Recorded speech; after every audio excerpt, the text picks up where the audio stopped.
Très beau son de notre papa. Bon, les amis, je vais aller droit au but, ok? Le sujet que je vais aborder est très important et vous savez, ici, il n'y a pas de Congo-ça. Ici, c'est la résistance, ok? Ici, c'est la résistance et quand on va, on appelle personne et quand on va, on n'attend personne. Tout le monde nous retrouve, d'accord? Euh, la première chose que je dois dire, c'est un grand bravo au peuple camerounais. Grand bravo. Malgré les apparences, malgré nos inquiétudes, malgré nos peurs, pas peur du satrape, hein, je vais dire peur que les Camerounais ne comprennent pas. Mais les Camerounais comprennent. Les Camerounais, même privés d'Internet, même privés d'électricité, incapables de se connecter au réseau, incapables de se connecter au reste des Camerounais du monde pour porter la résistance, nous écoutent. Ils nous écoutent peut-être pas avec les oreilles, ils nous écoutent avec le cœur. Ils savent que nous sommes ensemble. Et donc, chacun à son niveau. Menez la résistance comme vous pouvez. Chacun à son niveau ne doit pas simplifier le peu de travail qu'il fait. Je dis encore, je renouvelle encore mon soutien et tout mon chapeau à tous ceux qui font les directs pour sensibiliser. Je dis, tous ceux qui font les directs, je vous tire mon chapeau. Ne cessez pas de faire les directs. Chaque fois que vous sentez le besoin de faire le direct, pour parler de n'importe quel sujet de la résistance au Camerounais, n'hésitez pas. Faites-le. C'est très important. Les Camerounais sont connectés d'une certaine façon, pas juste connectés à Internet, ils sont connectés à tout ce qui les concerne. J'ai eu la certitude, j'en avais déjà quand même le feeling, mais j'ai eu la certitude. Enfin, lorsque ce préfet est sorti, après avoir demandé au chef traditionnel de communiquer la réunion, la rencontre, je ne sais pas quelle rencontre il voulait faire à Meyo Messala, je ne sais plus si c'était Meyo Messala ou bien c'était où. Mais le jour J, on a préparé toutes les chaises, on a tout préparé, on a tout prévu comme toute grande cérémonie officielle pour accueillir un représentant de l'État. Aucun, j'ai dit aucune population n'est sortie. Personne n'est sorti. Et comme à l'accoutumée, le sous-préfet s'est mis à intimider le chef. Vous entendez? Ce n'est pas... Ça, pour moi, ça a été, et encore dans la région du Sud, ça a été pour moi un fort témoignage, un encouragement à tout ce que nous faisons pour sensibiliser les Camerounais. Et pour moi, donc, nous devons continuer le travail. Ok? Nous devons continuer le travail. Et puis, aujourd'hui, vous savez, si j'ai décidé de vous parler aujourd'hui, c'est parce qu'il y a quelque chose qui nous a échappé. Il nous a échappé que le président Kamto a sorti un communiqué. Le président Kamto sort rarement sur les questions économiques. Très rarement. Mais la dernière fois, il a fait un communiqué sur... où il parlait des eurobonds. Euro, peut-être je ne prononce pas très bien. Eurobonds. Les eurobonds. C'est quoi les eurobonds? Dans ce communiqué-là, il parlait des eurobonds. Je vais faire ce direct. Ce direct sera un des directs les plus clairs possibles. Ce n'est pas seulement les Camerounais, le Cameroun qui est mal pris économiquement avec cette histoire d'eurobonds. Et il y a aussi beaucoup d'autres pays. Il y a aussi le Liban. Bref, tous les pays en crise sont pris au piège de l'endettement. C'est de ça qu'il est question ici aujourd'hui. Mais je ne parle pas d'eurobonds pour dire en quoi est-ce que ça mine notre économie. Je parle d'eurobonds en ce sens que ça va tuer le système de Paul Biya. Vous comprenez? L'endettement, le fait que le Cameroun continue à s'endetter va tuer le système, va nous aider dans la résistance à faire tomber le régime satrapique. C'est pourquoi je parle des eurobonds. Je ne suis pas économiste. Vous comprenez? Moïse Kamto fait très rarement des sorties sur l'économie camerounaise en ce temps de crise. Et pourquoi ici aussi il faut parler de ces eurobonds? Il faut parler des eurobonds pour enfin vous amener le peuple à comprendre que nous devons être attentifs à ce genre de choses. Le satrape est de plus en plus endetté. Le satrape manque de plus en plus d'argent. Même si dans cet endettement, c'est le Cameroun tout entier, c'est nous, les générations à venir qui vont en pâtir. Mais il faut que nous saisissions l'occasion. Et j'en appelle ici au grand Christian Penda Ekoka de revenir expliquer ces eurobonds aux Camerounais. J'en appelle aussi au professeur Niamsi d'expliquer aussi l'eurobond aux Camerounais. Mais le professeur Niamsi avait déjà, et comme le direct qu'il a repris ce matin, avait déjà expliqué et a tiré la conclusion que les gens, la société civile doit, si elle le veut, faire une pétition, sortir une pétition pour contraindre, pour dire aux institutions de Bretton Woods que nous ne sommes pas, nous dissocions de toutes les dettes que contracte à sa tapis. Parce que si on n'est pas déjà un État normal, on ne peut pas prêter à une dictature et impliquer les générations à venir. Vous comprenez? Donc nous nous dissocions de ça. Et nous allons leur dire que l'argent qu'ils sont en train de prêter au Cameroun, et même pas seulement l'argent qu'ils sont en train de prêter au Cameroun en ce moment, nous allons leur dire que l'argent qu'ils ont prêté au Cameroun depuis un certain temps ne nous engage pas. C'est de ça qu'il est question. Nous, les résistants, en quoi est-ce que ça nous concerne? Ça nous concerne en ce que c'est bon. C'est bon parce que ça nous alerte sur le fait que le satrape a engagé une guerre contre les Camerounais. Et il cherche de l'argent pour financer la guerre contre les Camerounais. Et aujourd'hui, il est mal pris. La Covid est arrivée, alourdit ses possibilités de financer la guerre. Et aujourd'hui, le FMI lui a prêté de l'argent. Mais cet argent n'a pas été détourné, du moins a été détourné de ce pourquoi l'argent a été destiné, à savoir la lutte contre la Covid. Et le FMI est en train de lui demander des comptes. Vous comprenez? Et maintenant, que dit le communiqué du président Kamto? Je vous en prie, partagez parce que je n'ai plus accès au... Tout ce que je peux faire maintenant, c'est juste de faire la vidéo. Moi, personnellement, je ne peux pas partager. Il faut que nous soyons sensibilisés là-dessus. C'est très, très, très important. Et je vais prendre l'exemple d'un autre pays qui est aux prises avec les eurobonds pour vous expliquer, pour que vous compreniez où se trouve le Cameroun en ce moment. Le Cameroun est en ce moment dans un gouffre financier. Un gouffre financier, j'allais dire apocalyptique. J'utilise les mots du professeur Niamsi. Le gouffre financier apocalyptique dans lequel le Cameroun se trouve en ce moment est intraitable. Voici le communiqué du président Kamto. Et je vous ai dit, et aussi il faut remarquer à travers ça, le silence cuisant de Moïse Kamto ces derniers moments. Et quand il sort, il nous dit tout simplement, soyez prêts. Soyez prêts. Ce n'est pas seulement Paul Biya qui a disparu. La satrapie est en train de tomber.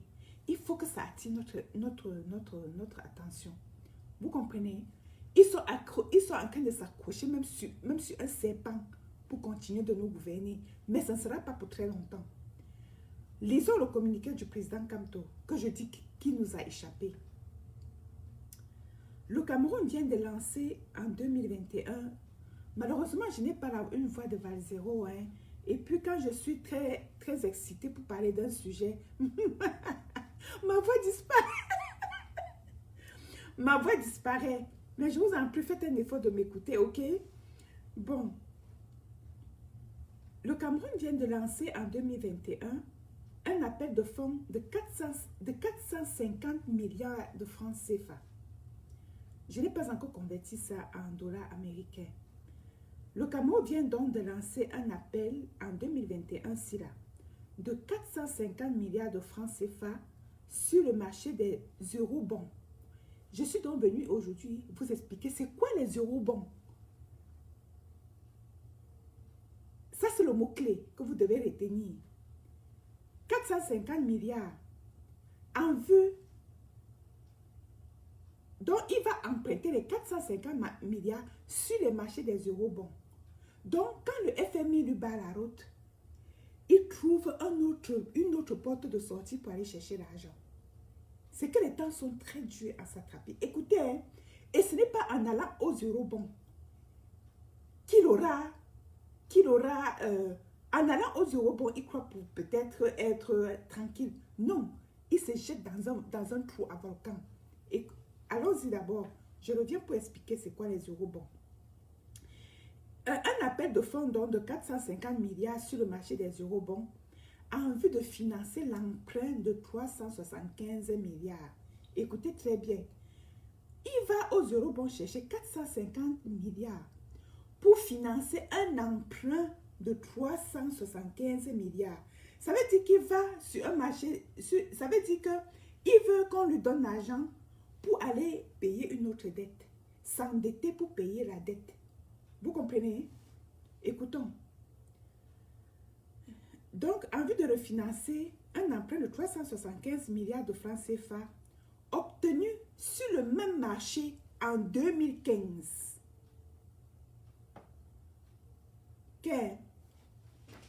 En 2021, la satrapie va sur les marchés des eurobonds pour qu'on lui donne 450 milliards pour payer une dette qu'on lui avait accordée sur le même marché à hauteur de 375 milliards.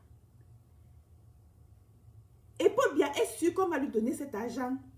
Il demande 450 milliards pour financer une dette de 375 milliards et mettre l'autre milliard qui est au-dessus là, dans les poches. Bref, continuons. Ceci constitue un signal fort de la détresse économique. Ça, c'est Maurice Kamto qui parle. Ceci constitue un signal fort de la détresse économique dans laquelle notre pays se trouve plongé sous la gouvernance actuelle. Deuxième paragraphe. Sur les 375 milliards de francs sollicités en 2015, seule la moitié avait été prélevée, traduisant déjà à ce moment-là une forte défiance des investisseurs. Car quand en 2015, Paul Biya avait réussi à prendre 375 milliards sur le marché des eurobonds, en fait, il demandait jusqu'à 750 milliards. Paul Biya demandait 750 milliards en 2015 sur le marché des eurobonds. Mais 375 milliards seulement lui avaient été accordés.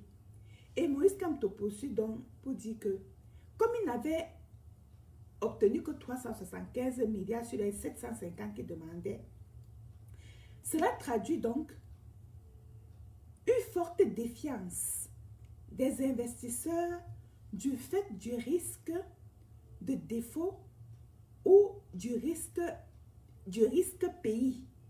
Le risque pays très élevé. Donc, pourquoi on vous accorde une dette sous la base de l'analyse de votre risque pays,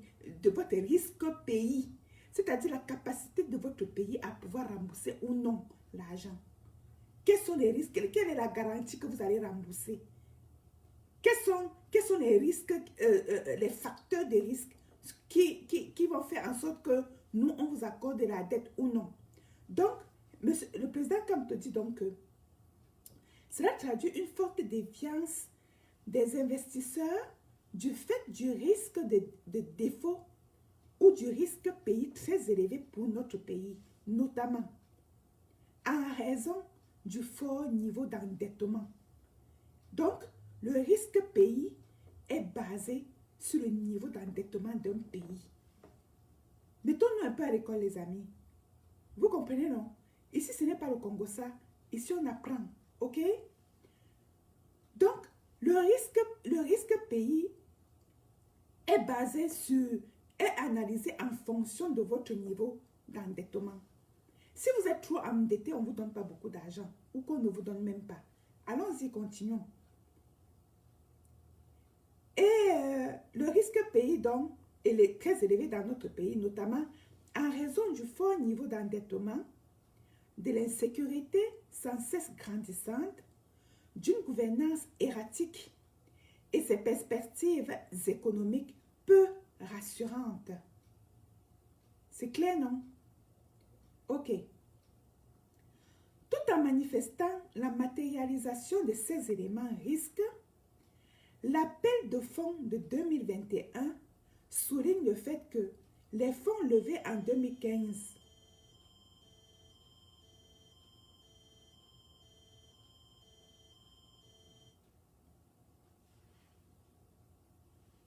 J'ai eu un alerte, s'il vous plaît. Qu'est-ce qui s'est passé?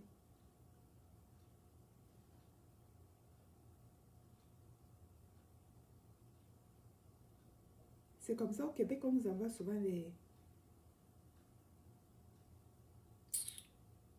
Bon.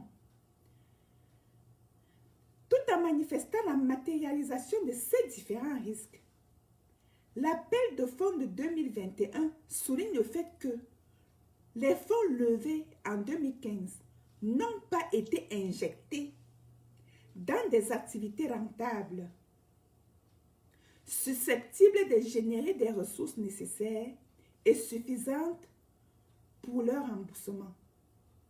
Qu'un Moïse Kamto poursuit en disant que même comme sur les 750 milliards qu'il demandait sur les marchés eurobonds, 375 seulement lui ont été accordés. On se pose la question, qu'est-ce qu'il a fait de 375 milliards? Si aujourd'hui, il demande seulement 450 milliards pour payer une dette de 375 milliards, ça veut dire que les 375 milliards n'ont pas été injectés dans des activités rentables, lui permettront de générer des bénéfices au fin de pouvoir rembourser les dettes de 375 milliards sans avoir besoin de recourir à un autre emprunt. Vous comprenez? C'est-à-dire que il a demandé 375 milliards, on lui a donné. Excusez-moi de répéter très souvent parce que moi je veux que le petit Camerounais comprenne ce que je suis en train de dire. Ça bâtit la résistance. Vous comprenez? Donc si vous comprenez plus vite, soufflez que je répète pour que même demain, mais après, le petit Camerounais du village, le jour où il va se connecter, quand il va aura la possibilité d'ouvrir le direct, il va pouvoir comprendre ce que nous sommes en train de dire. Parce que le Camerounais de l'arrière-pays ne lit pas toujours les communiqués. Et même quand il arrive à lire les communiqués, il ne comprend pas très bien. C'est ça mon rôle sur les réseaux sociaux. OK? Donc, ici, le président dit que si la SACAPI demande encore un emprunt de 450 milliards pour rembourser une dette de 375 milliards à la même personne à qui il avait demandé, la même personne-là s'appelle les marchés eurobonds. Qu'est-ce qu'il a fait de 375 milliards qu'on lui avait donné? N'est-ce pas quand tu prêtes l'argent, tu investis, tu tires les bénéfices et tu rembourses ta dette, et puis même ça te génère d'autres capitaux. Mais non, qu'est-ce que le SACAPI fait? Le SACAPI n'a rien fait. La SACAPI n'a rien fait avec cet argent. Au contraire, il est en train de demander au même marché 450 milliards de dollars pour rembourser encore la dette qu'il avait prise. Sans dire qu'est-ce qu'il avait fait pour investir cet argent. On se comprend très bien. Ok. En outre, le nouvel emprunt sollicité, supérieur de 100 milliards, c'est ce que je disais, supérieur de 100 milliards de francs CFA, à la valeur de celui de 2015. C'est ce que je disais. Il avait demandé, il demande aujourd'hui 450 pour rembourser 375. Ça veut dire qu'il demande 100 milliards de plus pour rembourser une dette. Ça veut dire qu'il veut qu'on lui accorde, il veut qu'on lui accorde 450. Il paye la dette à 375 du coup. Vous comprenez, non? Et puis il met les 100 milliards dans la poche. Et après, bon, continuons d'abord. Ne faisons pas encore trop vite les commentaires. Je vous en prie, lisons d'abord le texte. Donc, en outre, le nouvel emprunt sollicité supérieur à 100 milliards de francs CFA à la valeur de celui de 2015 traduit une double réalité. Donc, le président Kamto se demande pourquoi est-ce qu'il demande 450 milliards, donc 100 milliards de plus. Pourquoi? Voici les raisons. La première raison. En premier lieu, le Cameroun sait ne pas pouvoir mobiliser toute la somme qu'il sollicite du marché et gonfle le montant pour espérer le minimum. Je savais. Pour espérer le minimum qui lui est nécessaire. Deuxième raison. Je vais expliquer la première raison après. Deuxième raison. Le défaut de paiement a entraîné un resserrement des conditionnalités du crédit obtenu. OK? On m'entend ainsi les charges de l'État camerounais, d'où cette demande qui est supérieure au crédit à rembourser. Que si le satrape demande 100 milliards de plus, la première raison est que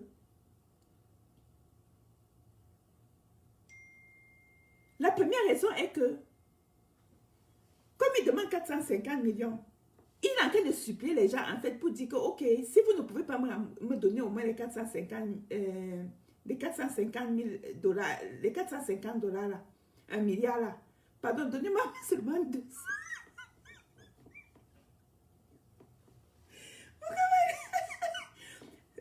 Vous comprenez un peu? C'est comme tu es endetté, tu n'as pas 100 francs le matin pour manger, ok? Tu pars chez le voisin, tu dis, s'il te plaît, comme je suis trop endetté à la boutique là, donne-moi même seulement 100 francs, donne-moi 200. Je vais aller payer le pain et puis le jour où j'aurai l'argent, je vais venir te remettre. Quand je demande 200, c'est que je veux que tu me donnes au moins le minimum, au moins la moitié. Même si c'est 100, même si c'est 100 francs, même si c'est 50, si c'est 75, je sais que je peux payer le pain de 50 et puis je mets même le chocolat de 25. C'est comme ça que le Camerounais fonctionne. Bref, c'est comme ça que le satrape fonctionne. Donc, que si tu ne peux pas me donner au moins les 450 milliards, pardon, donne-moi même 200. Donc, il espère avoir le minimum en demandant 450 milliards pour rembourser 375 milliards. La deuxième raison, c'est que il espère, la deuxième raison, le défaut de paiement a entraîné. Donc, le défaut de paiement, le fait de n'avoir pas payé sa dette a entraîné un resserrement des conditionnalités du crédit obtenu. Vous comprenez? Donc, quand on vous donne de l'argent, il y a les conditions. Donc, on a vissé la vis, quoi. Il faut qu'il paye. Donc, pour dire par exemple que comme tu as d'abord pris les 350, rembourse d'abord nous ça. Rembourse-nous d'abord ça. Et comme le satrape est... Bref, je ne fais pas encore de commentaires, continuons. Le mouvement pour la renaissance du Cameroun, MRC, relève pour le dénoncer. Pour dénoncer l'orientation inefficace des ressources mobilisées par l'État. Du fait de la malgouvernance, la corruption ou les détournements de fonds qui assombrissent chaque jour davantage les perspectives de développement de notre pays. Les jeunes générations se trouveront prises dans le cycle infernal de la dette. Les jeunes générations se trouveront prises dans le cycle infernal de la dette. Je vais vous expliquer c'est quoi le cycle infernal de la dette. Si des mesures adéquates ne sont pas prises dès à présent pour assainir la gestion des fortunes publiques et replacer l'intérêt commun au centre de l'action des gouvernants, fait à Yaoundé le 11 avril 2021. C'était hier. Expliquons rapidement c'est quoi. Avant de passer aux eurobonds, C'est quoi le cycle infernal de la dette? Je vais prendre une explication. Je vais prendre une explication du professeur Niamsi. C'est quoi le cycle infernal de la dette? Première chose, le premier point du cycle, c'est que je m'endette et je ne fructifie pas la dette. Vous comprenez, non? Nous avons lu ça exactement dans le communiqué du président Kamto. Tu prends, il demande 450 milliards pour payer une dette de 375 milliards qu'il avait contractée. Donc, je m'endette, je ne fructifie pas la dette. Je m'endette pour rembourser ma dette. C'est exactement ça. Donc, il prend une... On avait accordé 375 milliards. Au lieu d'investir pour fructifier cet argent et rembourser et continuer à vivre sa vie économique, il ne l'a pas fait. Je m'endette pour rembourser la dette. Je m'endette pour... Donc, je m'endette, je ne fructifie pas la dette. Je m'endette pour rembourser la dette. Je deviens un endetté chronique. Ça, c'est la définition du cycle infernal. Le premier point, je m'endette et je ne fructifie pas la dette. L'autre cycle, je m'endette pour rembourser la dette et je deviens un endetté chronique. Endetté chronique, c'est quoi maintenant? C'est que je suis encore en train de demander la dette pour payer la dette. Et c'est comme ça que ça continue. C'est ce que donc le professeur Niassi explique pour expliquer le cycle infernal dont parle le président Moïse Kamto. Afamina.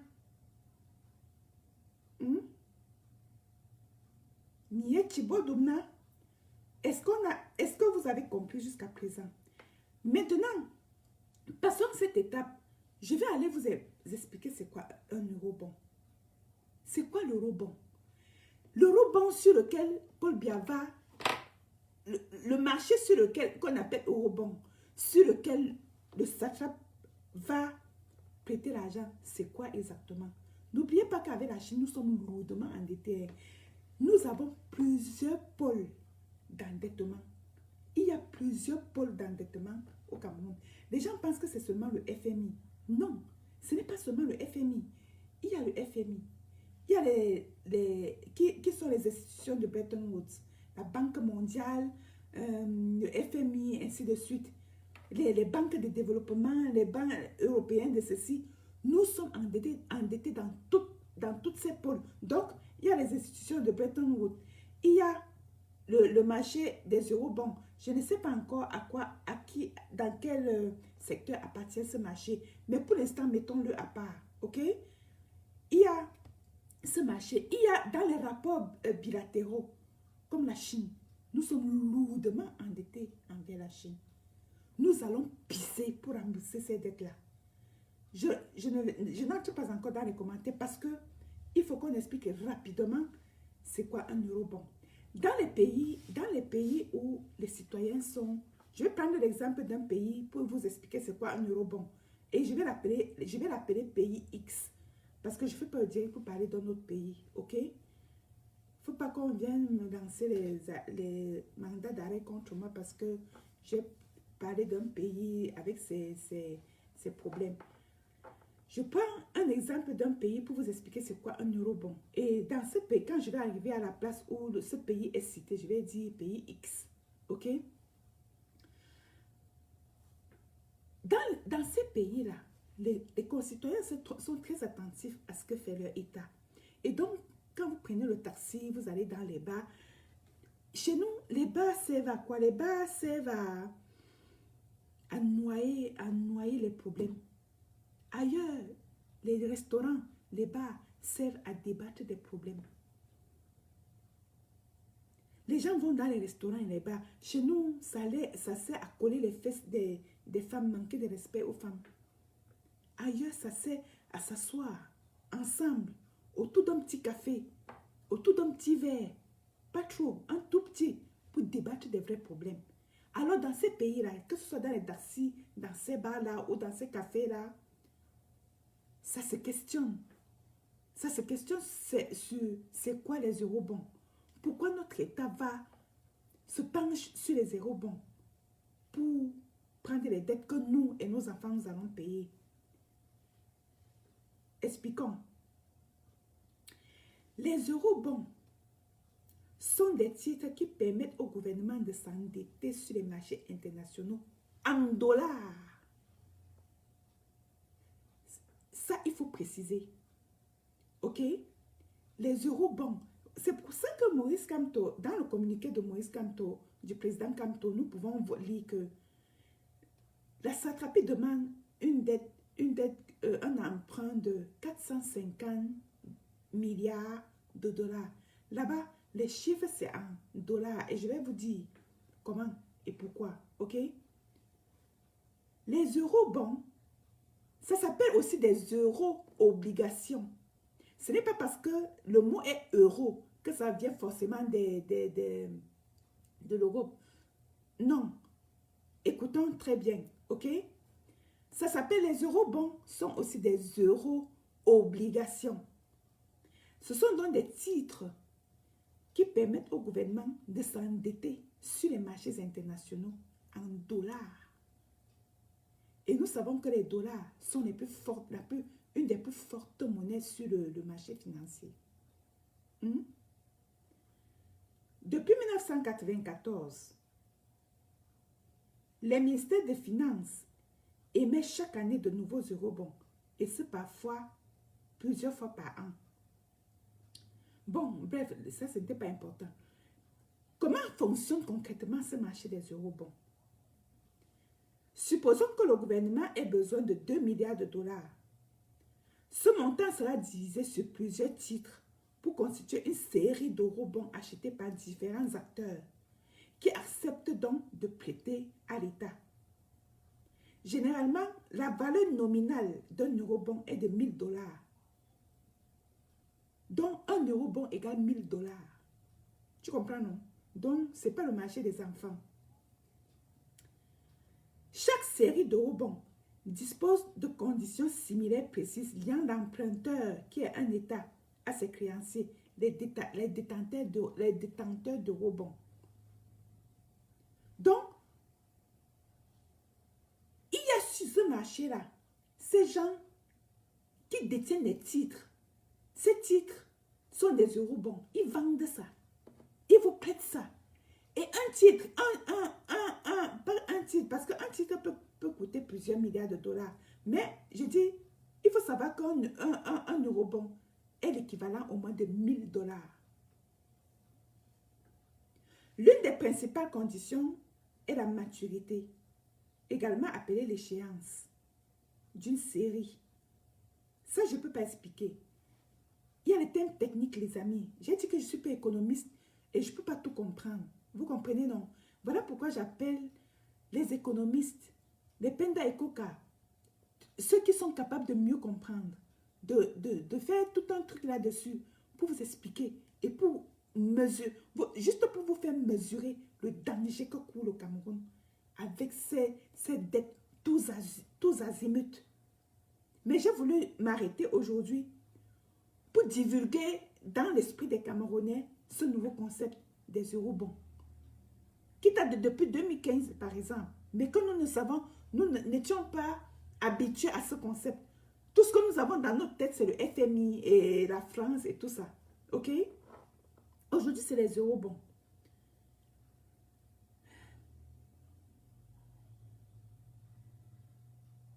J'étais où? Chaque série d'eurobonds dispose des conditions similaires précises liant l'emprunteur, c'est-à-dire l'État et ses créanciers. Les créanciers sont toujours les détenteurs d'eurobonds.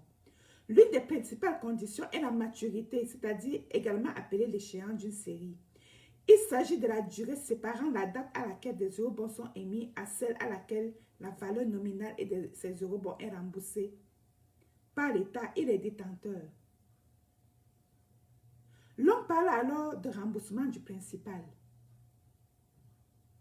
Il y a quelque chose qui est important ici. La durée séparant la date à laquelle les eurobonds sont émis au débiteur de celle à laquelle la valeur nominale, le capital seulement, la valeur nominale de ces eurobonds est remboursée par l'État à leur détenteur. L'on parle alors des remboursements du principal. Une autre condition importante est le coupon attaché à cet eurobond, c'est-à-dire l'intérêt versé. Donc, c'est le coupon qu'on appelle intérêt. La valeur nominale, c'est le capital massa. Vous comprenez, non? Donc, ça ne rit pas. C'est le peu que je comprends. Hein?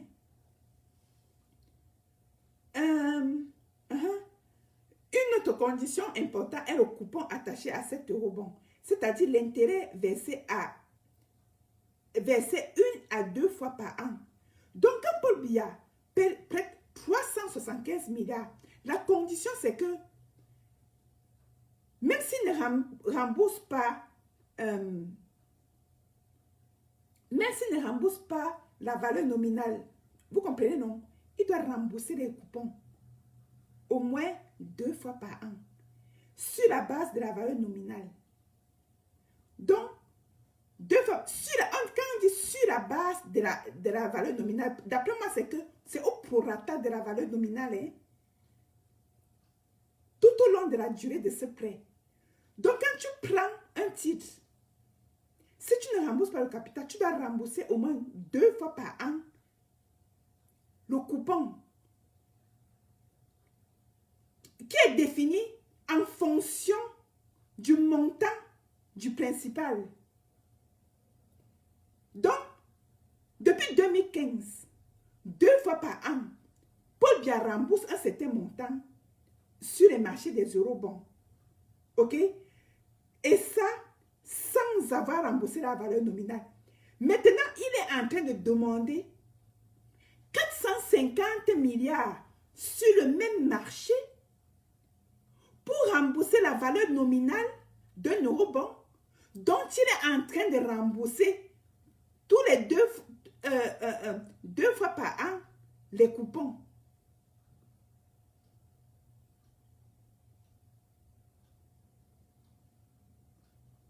Ça veut dire que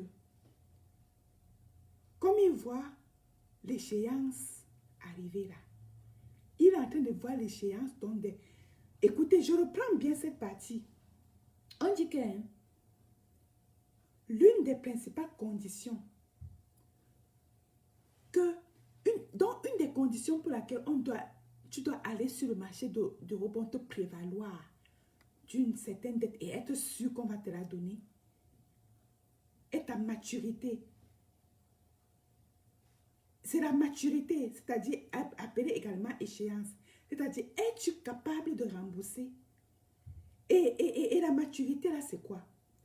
Il s'agit de la durée, d'une durée séparant la date à laquelle les eurobonds sont émis et celle à laquelle la valeur nominale de ces eurobonds est remboursée par l'État. L'on parle alors de remboursement de principal. Ok, ça c'est la maturité. Une autre condition importante, c'est que tu dois être capable de rembourser le coupon au moins 2 fois par an. Et ça en fonction sur la base de la valeur nominale. Tu comprends, non? Donc, pourquoi Paul Biya ait encore de l'argent sur les eurobonds?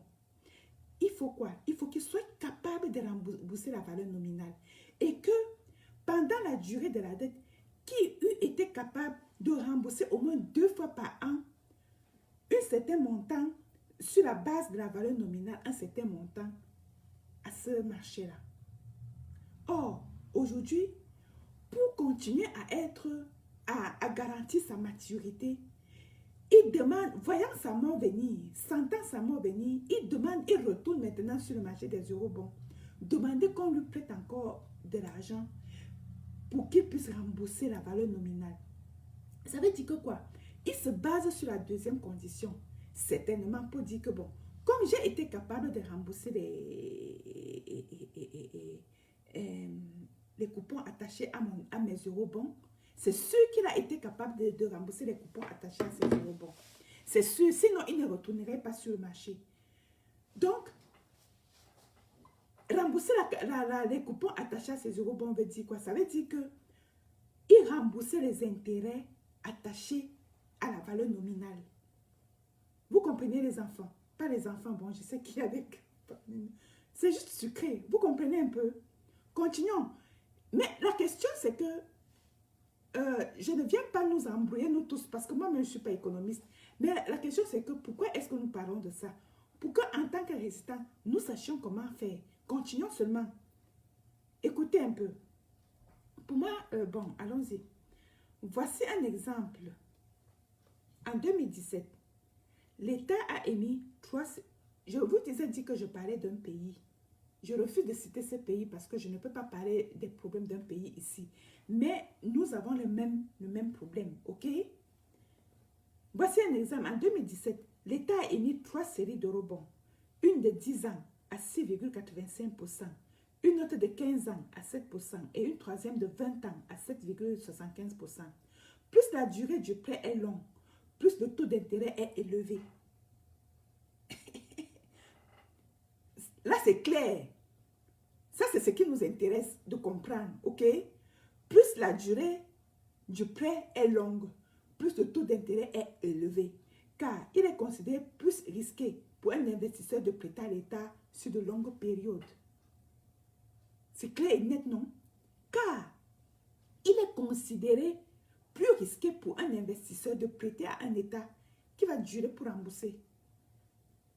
Les eurobonds doivent être distingués des bons du trésor. Ici, simplement pour dire que les eurobonds, ce n'est pas, ne confondez pas eurobonds et bons du trésor, ce n'est pas ça. Donc, je passe. Maintenant, sur la question, à quoi sert un eurobond? Certaines dépenses de l'État, comme les importations du carburant, nécessaires au fonctionnement des marchés des centrales d'électricité, ou encore le remboursement d'anciennes dettes, se font en devises étrangères.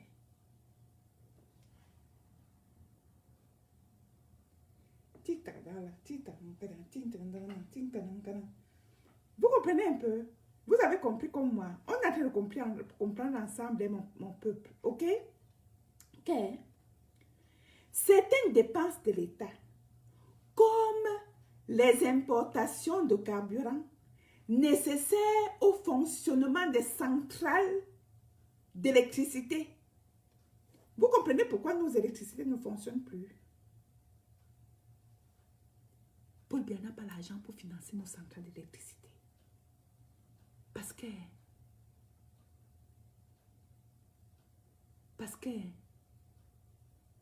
les importations de carburant nécessaires au fonctionnement des centrales d'électricité se font en devises étrangères, même au Cameroun. Paul Biya n'a pas l'argent pour s'occuper de ce secteur-là en devises étrangères.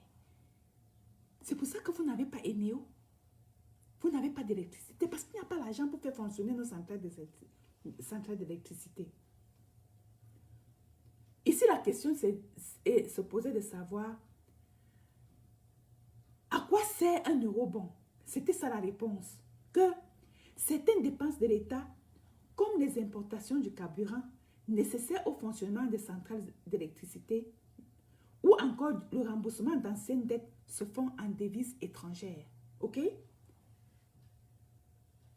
Dans le cas des eurobonds, comme des bons du trésor, et nous avons déjà dit que eurobond n'est pas la même chose que bons du trésor, ces instruments d'endettement, donc eurobond, sa nature, son essence est déjà un instrument d'endettement. Donc si vous écoutez, vous lisez encore dans les documents du satrape, tout communiqué du satrape, quelque chose qui vous parle d'eurobond, sachez seulement qu'il s'agit de la dette. Puisque le satrape ne fonctionne pas de manière à émettre lui-même des eurobonds, ok? Parce que si nous étions une économie de référence, nous aussi nous ayons des eurobonds pour les vendre. Ce sont des titres. Or, pour lui, s'il parle d'eurobonds, sachez simplement qu'il est en train de vous tuer avec les dettes. Ce sont des instruments d'endettement. Dans le cas des eurobonds, comme des bons de trésor, ces instruments d'endettement sont utilisés par l'État car il vit au-dessus de ses moyens. Je suis en train de lire une référence. C'est-à-dire, c'est une recherche là. Ok? Ce sont des références et ça, je vais vous donner, ça a été fait par qui? Bon. Les gars, est-ce que nous sommes d'accord jusque-là? Merci de vous cultiver aussi comme moi. Vous savez, pour résister, il faut se cultiver. Cultivez-vous. Sinon, vous allez dormir toujours dans les histoires bidons comme on voit sur les réseaux sociaux là. Si vous voulez résister, il faut vous cultiver. Parce que le Cameroun que nous allons bâtir après Paul Biya sera très difficile si nous ne comprenons rien. Bon, j'ai dit que je ne fais pas de commentaires tant que je ne suis pas revenue ici. C'était juste une parenthèse. Ok? Ces dépenses, bon, écoutons d'abord ça. Dans le cas des eurobonds comme des bons de trésor, ces instruments d'endettement sont utilisés par l'État. Donc, pourquoi Paul Biya utilise les eurobonds? Paul Biya utilise les eurobonds parce qu'il vit au-dessus de ses moyens. Ça, c'est la théorie. Ça veut dire que ce n'est pas un pays qui se respecte, un pays qui aime sa population, un pays qui aime sa nation, n'ira pas chez les eurobonds. C'est ce que ça veut dire. Si vous voyez quelqu'un, un État chez les eurobonds, sachez que c'est les États qui vivent au-dessus de leurs moyens, les satrapies qui vivent au-dessus de leurs moyens, parmi lesquels le Cameroun. C'est ça qui est intéressant de comprendre ici. Ça doit vous intéresser, ça doit vous interpeller. Et nous allons dire ça à la fin. Pourquoi est-ce que ça nous interpelle? Ok? Bon. Par l'État car il vit au-dessus de ses moyens. Ses dépenses, voici les dépenses de l'État. Salaire de la fonction publique, remboursement de la dette accumulée, transfert à l'électricité sont supérieurs. Ces dépenses, c'est-à-dire que normalement les dépenses de l'État là, quelles sont les dépenses normales d'un État? C'est le salaire de la fonction publique, le remboursement des dettes accumulées, le transfert à l'électricité. Donc ces dépenses-là, etc., sont supérieures aux revenus qu'ils génèrent à travers la collecte des taxes. Est-ce qu'on se comprend? Comprenez votre pays, les amis. Comprenez comment fonctionne la satrapie. Ok? On dit que les dépenses normales sont supérieures à ce que nous recevons des taxes que nous prélevons. Donc, le trésor, c'est quoi? Les dépenses des fonctionnaires, payer les fonctionnaires, s'occuper de l'eau et de l'électricité, encore qu'au Cameroun, tout cela n'existe même pas.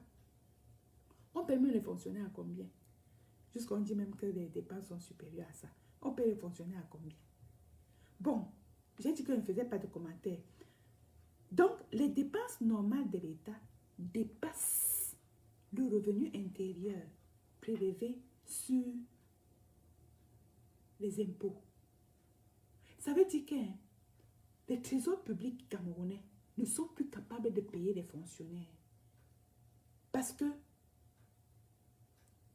bon, en tout cas, non, ça ne veut pas dire ça. Attendez, je m'embrouille. Ces dépenses générées, ces dépenses sont supérieures aux revenus qu'ils génèrent à travers la collecte des taxes ou les recettes générées par des établissements et entreprises publiques à l'instar des télécoms, des douanes, ou ainsi de suite. Le différentiel entre les dépenses et revenus publics n'a cessé de se creuser d'année en année.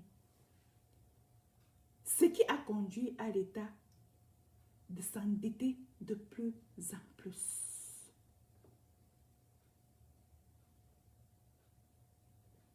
L'écart entre les recettes et les dépenses. Il y a un large fossé qui dépasse les chutes des Zambèzes. C'est pour ça que Paul Biya ne fait que... D'abord, il s'endette même d'abord pour faire quoi? Vous voyez que, bon, si le ministère...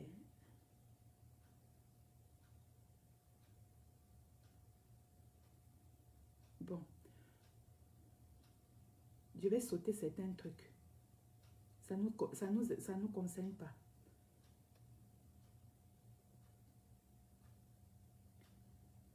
À combien, j'ai expliqué un peu pourquoi est-ce que l'État va vers les eurobonds. Une des raisons, c'est que les dépenses sont supérieures aux revenus, aux recettes, ok? Et puis, incapable de faire face à tout cela, il est obligé de se tourner vers les eurobonds. À combien s'élève la dette en dollars? Et quand faudra-t-il le rembourser? Ça, je vais sauter parce que ça concerne le pays dont je vous parlais. Qui détient les eurobonds? Qui détient les eurobonds? Ce sont les banques commerciales et étrangères, des fonds d'investissement et des particuliers, résidents ou non résidents, détiennent les eurobonds. Des États étrangers peuvent également acheter des eurobonds, comme cela a été envisagé par d'autres pays. La majorité des souscripteurs sont des institutions financières, ce qui est une spécificité. Les banques des pays dans les principaux les banques du pays sont donc les principaux financeurs de la dette de l'État. Bon, je passe ça aussi. Comment est fixé et comment évolue le prix des eurobonds? Lorsqu'un eurobond est émis, les analystes lui donnent une valeur de base de 100. Ça ne vous intéresse pas trop. Si vous voulez connaître c'est quoi les eurobonds, faites des recherches là-dessus. Alors, bon, et ça peut vous intéresser. Pourquoi l'appelle-t-on eurobond alors qu'il s'agit de titres de dette en dollars? Ça, c'est bon de savoir. OK? Les eurobonds ne sont pas nécessairement contraires à ce que leur nom laisse entendre. Libellés en euros, c'est ce que je vous disais au début. Ils ont été créés en réaction à un impôt mis. Ça, c'est un peu la genèse des eurobonds. Ça, c'est intéressant de savoir. Ils ont été créés en réaction à un impôt mis en place en 1963 aux États-Unis. Je savais que les États-Unis allaient apparaître ici. C'est les capitalistes. Bon, ça, c'est pas important. On n'est pas obligé de tomber dans les clous des capitalistes. Ils ont été créés donc en réaction à un impôt mis en place en 1963 aux États-Unis sur les intérêts reçus sur les obligations de l'État ou d'entreprises étrangères. Cette mesure avait pour but de décourager l'emprunt en dollars par les non-résidents, mais en conséquence de déplacer ce marché vers Londres. Le nom provient du terme euro-dollar, des instruments financiers apparus dans les années 50 à raison de l'afflux de dollars sur le continent européen après la Seconde Guerre mondiale à travers le plan Marshall. Pour la petite histoire, c'est l'entreprise italienne gérant les autoroutes du pays qui a mis la première série d'eurobonds en 1963 à Luxembourg. Voilà tout ce que je pourrais vous dire donc sur les eurobonds et comment est-ce qu'on en est arrivé là, comment est-ce que le Cameroun est arrivé à se retourner vers les eurobonds. Et moi, je peux aussi vous dire que le Cameroun s'est retourné vers les eurobonds parce qu'après avoir lourdement détourné l'argent des autres pôles d'endettement que j'ai cités tantôt comme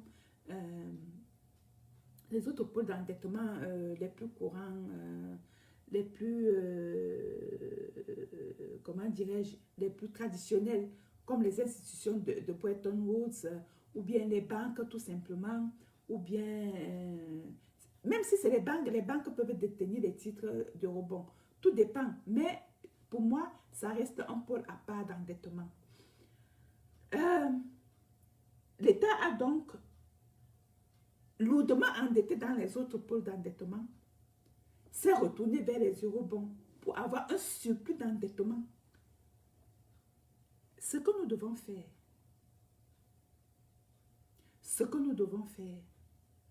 sur le plan de la résistance. Au Cameroun, nous n'avons pas de société. À ce moment précis, après avoir expliqué tout ça, vous allez vous poser une seule question. À quoi sert société civile au Cameroun? C'est la question que vous devez vous poser.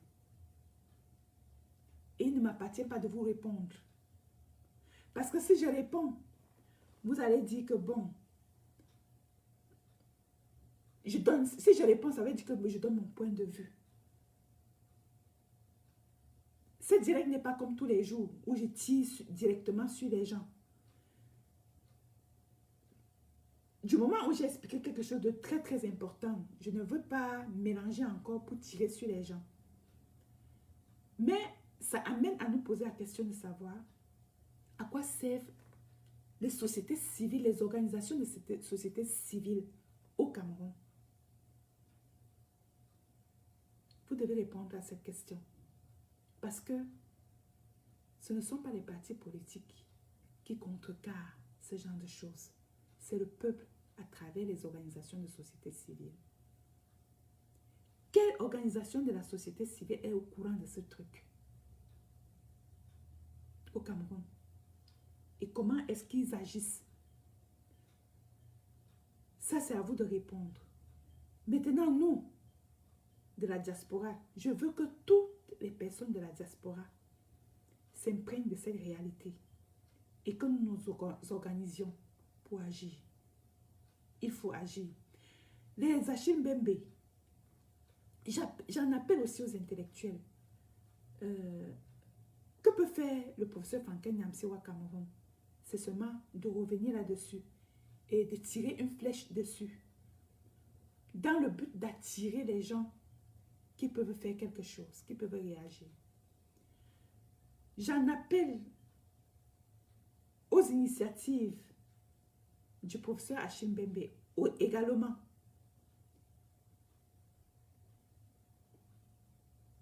Et à tous les intellectuels. Parce que c'est quand même aussi un peu la faute des intellectuels, pas seulement un peu des intellectuels, de ne pas mettre à la disposition, du peuple les choses qui vont leur faire comprendre à quel point on est en train d'enterrer le Cameroun dans une fosse à dette. C'est leur rôle. Les universités camerounaises, il faut appeler à tous ces gens-là, appeler aux universités camerounaises, appeler à tout le monde, d'attirer l'attention sur ce genre de choses. Pour que quoi? Pas pour que, pas pour que le satrape cesse, non. Pour saisir, de s'organiser, pour saisir. Peut-être pas les détenteurs de rebond, parce que, vous savez, il n'y a pas d'éthique en capitalisme. En matière de capitalisme, l'éthique n'existe pas. C'est les intérêts qui existent. Donc, ne viens pas pleurer devant la porte de quelqu'un, non. Par contre, on peut saisir les autres pôles d'endettement, les pays, les organisations internationales, les institutions de Bretton Woods, on peut les saisir. Si la société civile camerounaise est organisée, si les intellectuels camerounais sont organisés, on peut les saisir en leur disant tout simplement que c'est immoral de continuer à prêter la dette aux Camerounais, au Cameroun. Parce que tant que nous n'avons pas les institutions, le B.A.B.A. des institutions étatiques capables de traiter sur la base de certaines valeurs avec d'autres pays, on ne peut plus continuer à donner l'argent au Cameroun. C'est le minimum que nous puissions faire. Tant qu'il n'y a même pas un semblant de démocratie au Cameroun, on ne peut pas continuer à donner l'argent au Cameroun.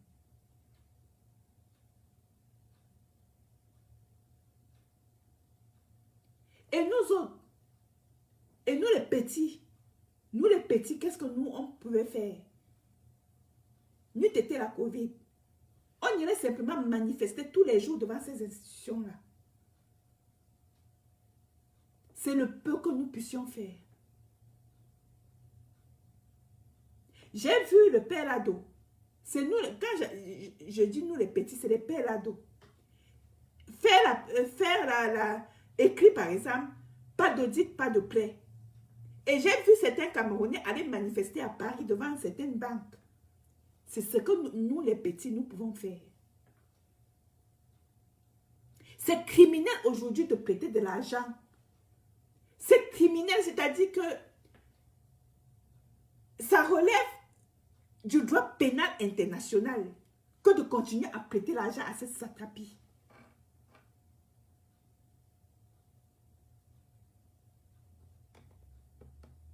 C'est ce que je venais vous dire aujourd'hui. En bon entendeur, salut. Vous comprenez, non? C'est ce que je venais vous dire aujourd'hui. Tant mieux si c'est en train. Ils dorment tous les jours en se disant, oh, nous on vit dans les pays étrangers, votre Cameroun ne vous regarde plus. Un jour, vous allez rentrer. Quand vous dites que notre Cameroun ne vous regarde plus, c'est toujours vous qui voyagez en cachette. Qui voyagez en cachette pour arriver au Cameroun. Vous vous cachez, vous dites que non, oh, toi tu t'es montré, vous voyagez en cachette pour aller au Cameroun. Un jour, vous allez arriver à l'aéroport. On va même dire que le Cameroun ne vous appartient plus. C'est de ça qu'il est question. Donc, vous avez beau vous cacher pour dire que ça ne vous regarde pas. C'est de ça qu'il est question. Et nous serons devenus, même là, dans nos pays où nous sommes, même de la double nationalité. Vous savez très bien que la double nationalité ne vous confère même pas comme vous reconnaissez même dans ces pays-là, comme en tant que tel. La loi, simplement, oui. Mais vous sentirez-vous toujours, est-ce que vous vous sentez vraiment chez vous, dans votre pays de deuxième ou troisième, quatrième nationalité? Ne vous leurrez pas, dis donc. Même Richard Bona a beau insulter le Cameroun, mais ce sont les blessures de Richard Bona qu'il exprime. Ce sont ces blessures qu'il exprime. Sa terre, c'est le Cameroun, et nulle part ailleurs. Qu'il soit ghanéen, américain ou n'importe quoi. Sa terre, c'est le Cameroun. Nous devons nous battre pour libérer notre pays. Ça fait mal. Ça fait mal de vivre comme ça. Ça fait très mal. Moi, j'ai même seulement ici, j'ai beaucoup de gens qui viennent qui sont ici, qui viennent du Mexique. Ils vont dans leur pays tous les jours comme si... Est-ce qu'ils ont... Tu as même honte de parler de ton pays même avec ces gens. Est-ce que ça veut dire qu'eux aussi n'ont pas de problème? Vous pensez que ça veut dire qu'eux aussi... J'ai des gens ici qui viennent de Luxembourg. Vous pensez que chez eux, il n'y a pas de problème? J'ai des gens ici qui viennent d'Italie. Ici, en face de moi, la fête, je suis invitée à la fête des Portugais ici tous les ans. C'est la Covid qui a fait que cette année, à pareil moment, nous devons être là pour manger le poulet sous les tentes qu'on a installées là et voir la danse traditionnelle portugaise. Vous pensez que c'est parce que chez eux, il n'y a pas de problème? C'est parce que chez eux, il y a un minimum qu'on appelle État. Il y a le minimum. Nous sommes finis, les amis.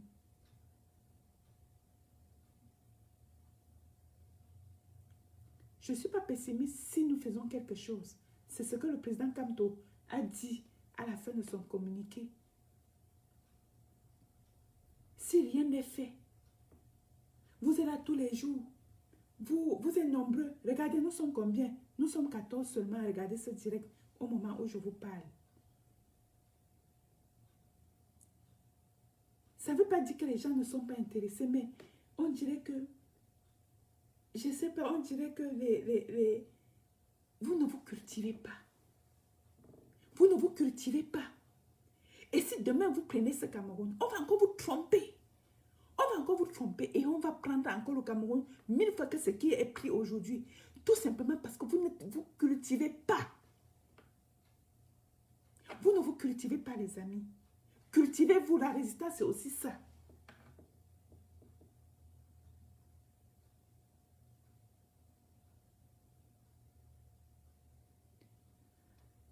Il y a trop à dire. Hé, fichez-moi le temps. Moi, je m'avais... Excusez-moi de dire, je ne voulais pas dire ça. J'étais juste un peu énervée en parlant de ces problèmes-là. Bon, voilà. C'est ce que je voulais partager avec vous ce matin. Le jour encore, j'ai quelque chose à partager. Je vais partager.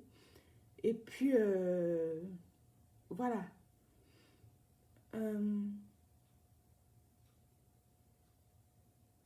Quoi d'autre? C'est tout. Bonne journée à vous. Prenez soin de vous. Et pensez au pays, je vous en prie.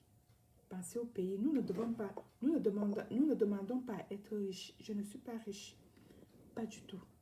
Nous demandons simplement à avoir la paix d'appartenir à un pays en paix. C'est tout. Je ne demande même pas à être riche. Même si je dors dans notre vieille maison de Baladji, je suis heureuse. Hein? C'est la maison de mon père. Il a construit ça avec la sueur de son front. Je n'ai pas honte de là où je viens. Vous comprenez les enfants? On n'a pas honte de ça. Mais on veut vivre comment dirais-je, dans la tranquillité d'appartenir à un chez-soi.